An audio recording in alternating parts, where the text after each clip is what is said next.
Ils sont au nombre de 78, ces élèves du lycée Garçon Nyalega Mémé Jérémy de Bingéville, primés pour leur travail acharné après 9 mois de dur labeur. Issus du premier et du second cycle, ces élèves ont obtenu une moyenne annuelle allant de 14 à 16 sur 20. Je suis heureux aujourd'hui de recevoir ce prix qui m'honore. Je suis reconnaissant, je suis vraiment content de cette gratitude. C'est au fur de plusieurs efforts que j'ai reçu ce prix. J'encourage mes amis en classe de terminale et dans les autres classes à travailler dur. Nous inculquons à nos élèves et à nos collaborateurs le goût du travail bien fait. Parce que quand on est dans un domaine, il faut faire en sorte qu'on soit le meilleur. Et c'est ce que nous enseignons à nos enfants. Et c'est ce qui explique qu'en cette fin d'année scolaire, nous avons voulu marquer un arrêt pour récompenser les meilleurs. Et cela va créer une saine émulation entre les enfants eux-mêmes, leur permettre de se surpasser. Promouvoir l'excellence est l'objectif principal de cette journée de l'excellence et du mérite édition 2021. Les 4859 pensionnaires du lycée Garçon de Bingéville ont été invités à prôner la discipline et l'éthique, gage du développement humain et de l'amélioration du système éducatif ivoirien. Il y a des personnes qui ont eu les mêmes parcours qu'eux, qui ont pu réussir dans leur vie et que nous sommes à leur côté, que nous allons soutenir leurs efforts. Que la Côte d'Ivoire de demain, si on veut la construire, on va la construire avec tous les fils et toutes les filles de ce pays et les exhorter à toujours travailler, à sortir des raccourcis de succès, mais à travailler pour mériter tout ce qu'ils auront demain. La qualité du personnel enseignant a été reconnue par l'ensemble de l'administration de ce lycée d'excellence créé en 1903. Plus d'une dizaine de pédagogues ont été primés.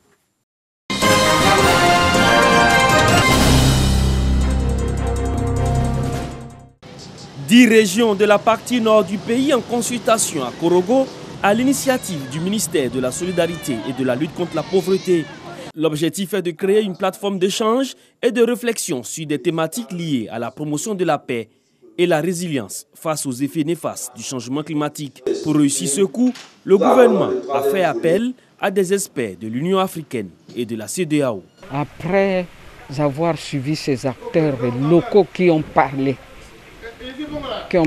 de la situation sur le terrain, telle qu'ils la vivent dans cette région, ils ont pu s'exprimer, ils ont échangé, ils ont discuté, ils ont cherché.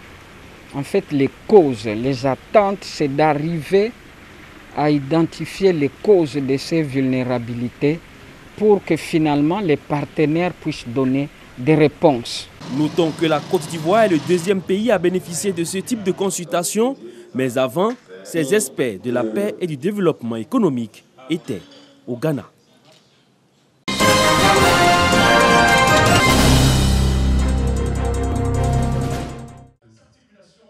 Festival national des arts et de la culture en milieu scolaire.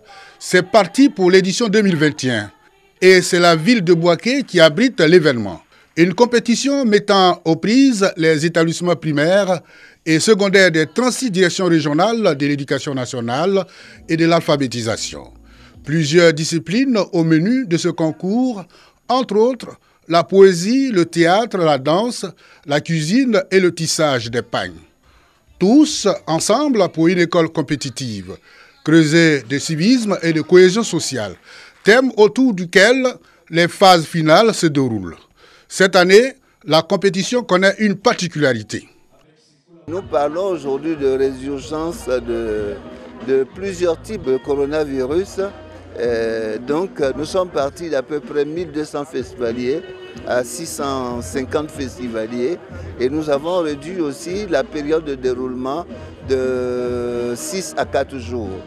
Ceci pour résoudre ces défis sanitaires, mais aussi pour résoudre un défi sécuritaire, toute la protection, tout l'encadrement des enfants pour ne pas qu'au FENACMIS à Bouaké, il y ait des contaminations. Le représentant du ministre de l'Éducation nationale et de l'alphabétisation a salué la première dame, Dominique Ouattara, marraine de ce festival, pour son appui. Pour Akoun Kouadio, ce concours vient redynamiser le secteur socio-éducatif. Le FENAMI se positionne comme un véritable forum entrepreneurial qui offre à toute la communauté nationale un avant-goût de ce à quoi nous serons dans les années à venir très familiers. Et je me réjouis de ce qu'il saisit avec exactitude les enjeux de l'heure, à savoir assurer le maintien des élèves à l'école tout en donnant à chacun la capacité de découvrir son potentiel et son talent afin de se choisir une forme d'engagement professionnel. De créer chez les jeunes une nouvelle mentalité qui favorise le choix de l'auto-emploi. De conduire les jeunes au changement en les rendant plus autonomes, plus responsables et plus actifs. Au total, 112 troupes prennent part à ces phases finales. Une visite guidée du village du festival a ponctué la cérémonie de lancement.